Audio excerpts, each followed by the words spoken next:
Children, today we are going to do the lesson Iswaran the Storyteller from your book Moments. Storytelling, children, is an art. In order to make a story interesting, one has to add the elements of surprise, of suspense, and of adventure. The protagonist, that is the main character in the story, Iswaran, is a master storyteller. And we will read on in the lesson that when he narrates a story to anyone, it becomes like a real one to him. Let us read on, let us understand the summary of the chapter. Now, coming to the story of Iswaran the storyteller. The story, children, about Iswaran was told to Ganesh by a junior supervisor, Mahendra, who used to work in a firm which offered on hire supervisors at construction sites like factories, bridges, dams, and much more. His work involved moving from one site to another. He was unmarried and he adjusted well to the odd conditions because his needs were very simple. Mahendra, children, had a dedicated cook whose name was Iswaran.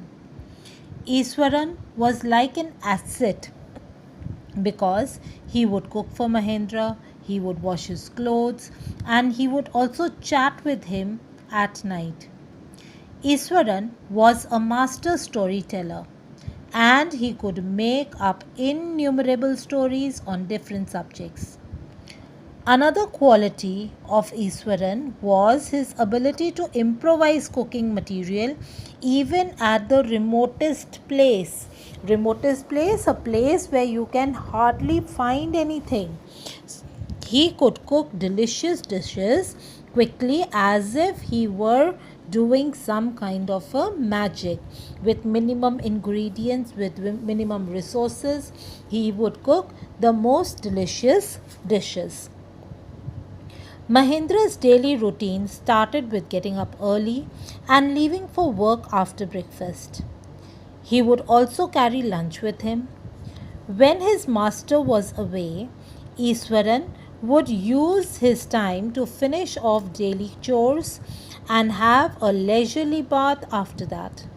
And then after lunch, he would read for a while and then take a nap. Iswaran was fond of reading popular Tamil thrillers. Their imaginative descriptions and narrating styles would fascinate him. Influenced by all these thrillers, he would add surprise and suspense even to the smallest incident during storytelling. And Mahendra, he loved his style and would listen to Iswaran without interrupting him at all. Iswaran, he would start a story with an introduction in which he would lay the background about a character, usually a negative kind of a background, whose story followed. Then he would describe an elaborate incident involving that character. While describing, Iswaran would get carried away and would jump about on the floor also. He would continue narrating and build up a situation that required a savior or a hero like character to resolve it. Here, he inserted himself in the story as a hero. He would confront the negative character and magically he would disarm him in a snap. Once, Iswaran told Mahendra a story about an elephant that had escaped from the jungle and destroyed everything that came its way. When the elephant reached Iswaran's school, everyone got terrified on watching the tusker. Tusker is the elephant. Watching the tusker pull the football goalpost and volleyball net. Iswaran told that he was a student of junior class at that time. Still, he grabbed a cane from a teacher and ran to challenge the elephant. It tried to scare Iswaran, by stamping its feet and kicking up mud. But he was so brave that he hit on the third toenail of the elephant, and the animal shivered and collapsed. Iswaran would leave this unfinished story midway and would get himself excused to light the gas and warm up the dinner. This would leave Mahendra hanging with suspense. So he would never complete the story, he would leave it in between so that Mahendra would keep on thinking what exactly must have happened next. On returning, Iswaran would not pick up the story right away. Mahendra would have to remind him the conclusion was pending. Then Iswaran would wind up the story by describing it as his own heroic deed. However, Mahendra would not feel satisfied and would ask Iswaran to explain how he had brought down the beast. The beast means the elephant. Iswaran would attribute his success to some Japanese art like karate or jujitsu, which temporarily paralyzed the nervous system. Every day, Iswaran would recount a new story filled with adventure, horror, and suspense. Mahendra, the master, although he enjoyed listening to these stories even if they were unbelievable. Iswaran thus entertained Mahendra like a television. One morning, when Mahendra was having breakfast, Iswaran sought permission to cook something special for dinner. It was an auspicious day, and according to the tradition, delicacies were prepared to feed the spirits of the ancestors. Mahendra enjoyed a lovely meal that night, and he complimented Iswaran on his cooking skills. Iswaran seemed pleased, but suddenly he started narrating a horrifying story about the supernatural. He told that the factory area where they were living at that time was once a burial ground.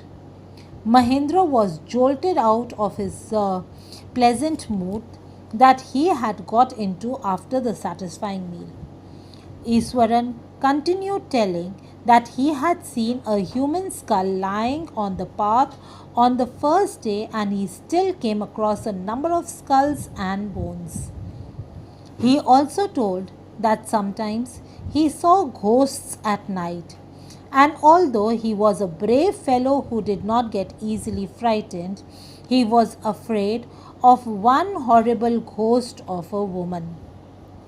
She appeared off and on at midnight during the full moon. She was an ugly creature with matted hair and shriveled face.